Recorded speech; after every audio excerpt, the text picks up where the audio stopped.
حیدر کرار حضرت علی علیہ السلام نے فرمایا، کبھی اچانک تمام کام درست ہو جاتے ہیں اور کبھی طالب گار ناکام رہتا ہے، اور میں نے اللہ کو اپنے ارادوں میں ناکامی سے پہچانا۔ جو شخص جان بوجھ کر گمراہی کا راستہ اختیار کرے تو اسے کوئی راہ راست پر نہیں لا سکتا۔ اے بندے، تو دنیا میں رہ، لیکن دنیا کو خود میں نہ آنے دے، کیونکہ جیسے کشتی پانی میں رہتی ہے تو کنارے پر پہنچ جاتی ہے، لیکن اگر پانی کشتی میں آ جائے تو ڈوب جاتی ہے۔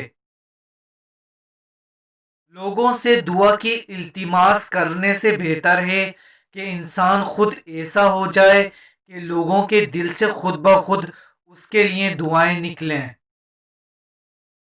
اگر مفلسی و غربت مجھے کسی شکل یا وجود میں نظر آ جائے تو ہر کفر و باطل سے پہلے میں اسے قتل کروں گا، کیونکہ افلاس و غربت ہی وہ چیز ہے جو انسان کو سب سے زیادہ کفر کی طرف لے جاتی ہے۔